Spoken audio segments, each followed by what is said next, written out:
touching each other's genitals, saying "I like you," and what they're doing Could is you take her in equating the all these kitchen to things. feed her, please? Saying "I like you" is equal to anal sex. Planned Parenthood is coming into classrooms of students who are 13 and 14 years old. They're giving them handouts, negotiating sexual encounters with other students. For example, there are statements like this: do you want to go back to my room? Do you want to get busy? Can I take your shirt off? It makes me hot when you touch me. Here, can you do that? Is it okay if I take my pants off? This is outrageous. This should not be taught in the classroom. We are state legislators from Minnesota, and we are pushing hard against the agenda to sexualize our children.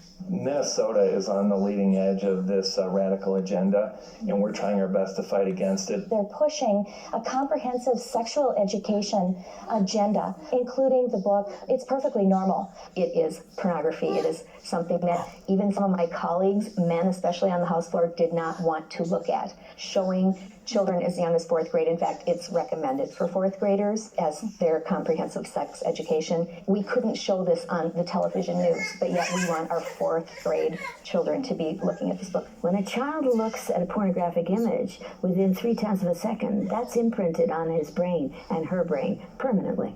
We know that there's an action that takes place which is called mirroring images, so that children will want to or will act out what they see.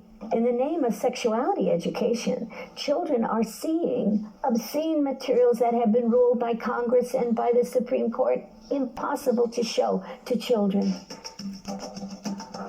Really, in Latin America, we still have a lot of poverty. We have communities that don't have fresh water, that don't have electricity, children that cannot finish even primary school. Focus is completely shifted from basic needs to this very idealized agenda. They get comprehensive sexual education without the consent of parents, taking and deconstructing the family. They have really concerning campaigns for children. The strongest one is "We demand sexual education, impossible to live without it." One of them is called Put It On. They have elementary students as young as 9 years old. Then they teach them how to wear a condom.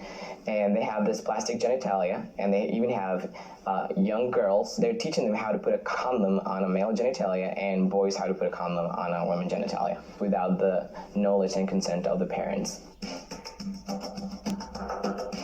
Most people are unaware that International Planned Parenthood Federation, also known as IPPF, is one of the largest providers of graphic, comprehensive sexuality education programs. With 65,000 service points in over 170 countries, this should concern governments and parents everywhere.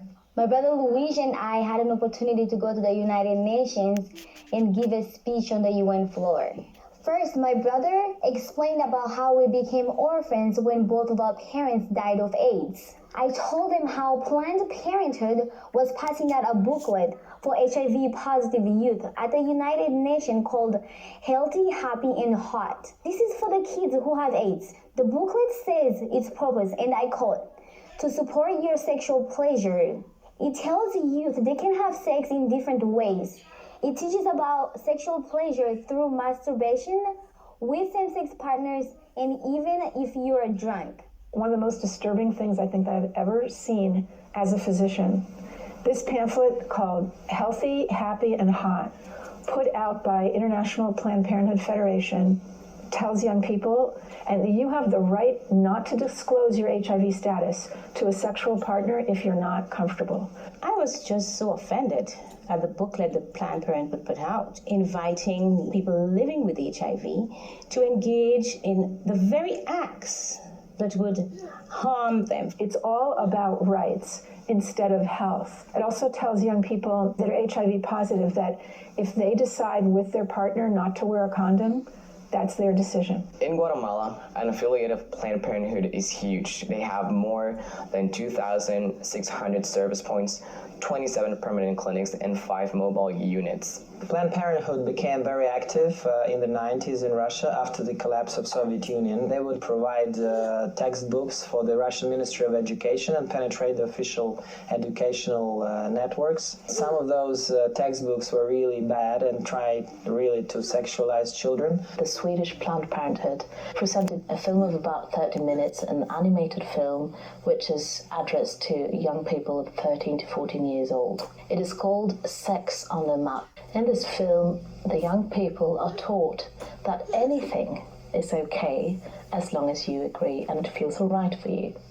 She was part of the eugenics movement that she referred to black people as the weeds of society.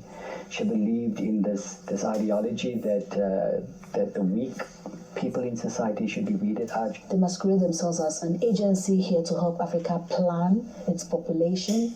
What they're trying to do is to suppress the African population. They do it through education, making sure that whatever reproductive health care is wanted is in the direction of not having children. The It's All One curriculum, also promoted by International Planned Parenthood, reveals the multiple manipulative tactics used to indoctrinate and sexualize children through CSE.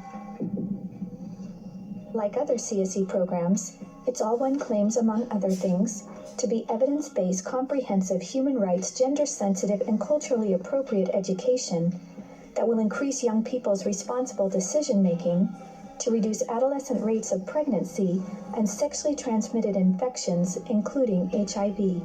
It's All One, however, like most CSE programs, is really just cleverly disguised abortion rights, sexual pleasure education, masquerading as human rights, gender, and sexual and reproductive health education.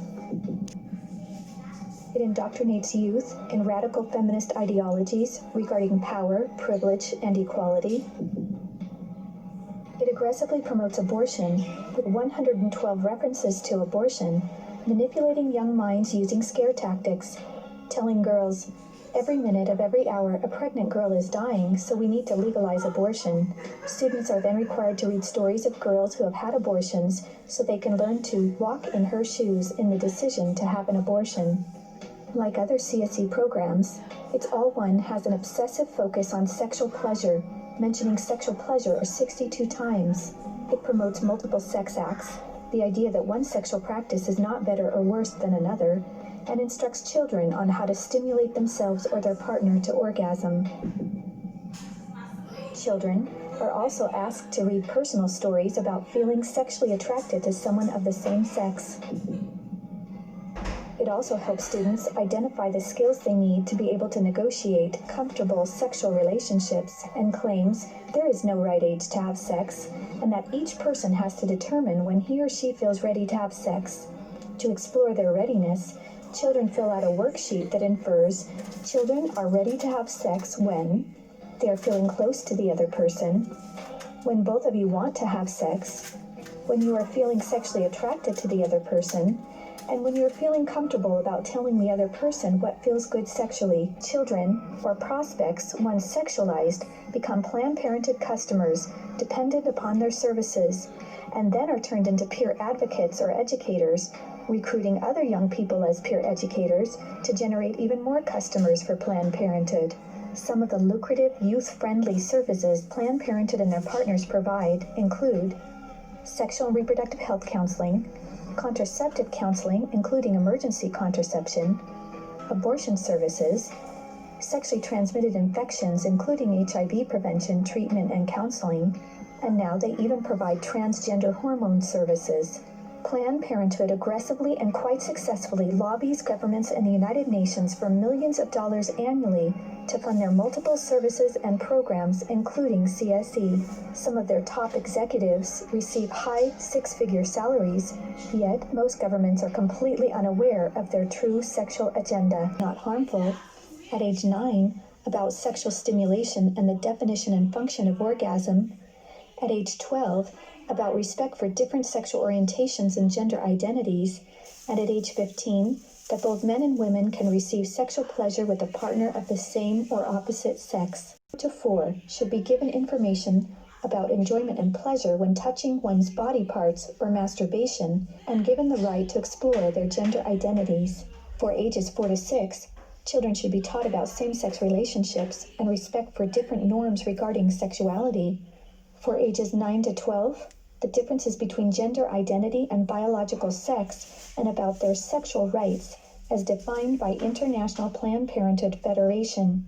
And finally, for ages 15 and up, children should learn to celebrate sexual differences about violations of their sexual rights and their alleged right to abortion, abolishing guilt feelings about eroticism, and that will teach about the importance of sexual diversity. Have non-penetrative sex, oral sex, experimenting. So how is helping people to avoid HIV/AIDS? This pamphlet, or zine as they call it, is called Dry Humping Saves Lives. This means abstinence. So they suggest that children masturbate or masturbate in front of a mirror or in front of one another. Anal sex, oral sex, grinding, sleeping together, caressing, sexting. They suggest sexting, which would be getting your groove on, fluid-free. And again, this is abstinence to them, so they're actually encouraging sexual experience for children at Indiana University. His book, Sexual Behavior in the Human Male, purported to say that everyone in the world was engaged in massive sexual promiscuity, that it was a global pattern of sexual behavior. Kinsey claimed that the research published in his book proved that children are sexual from birth, that children could engage in sex with no downside, no problem at all. Kinsey actually had pedophiles measure with a stopwatch how many children could achieve what he called orgasms within a 24-hour period.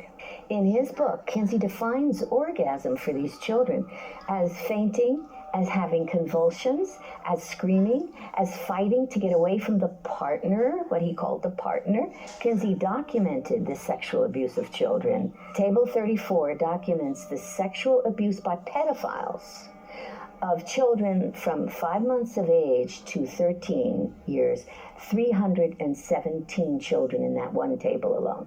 The so-called research, then, exploitation of these children, became the philosophies behind the entire structure of modern sexual education globally. Today, comprehensive sexuality education is based on this philosophy that children are sexual from birth, created by Kinsey. We must let the world know the roots of this radical, destructive Kinseyan sexuality education. That is the only way we will be able to stop the corruption, the destruction of the world's children.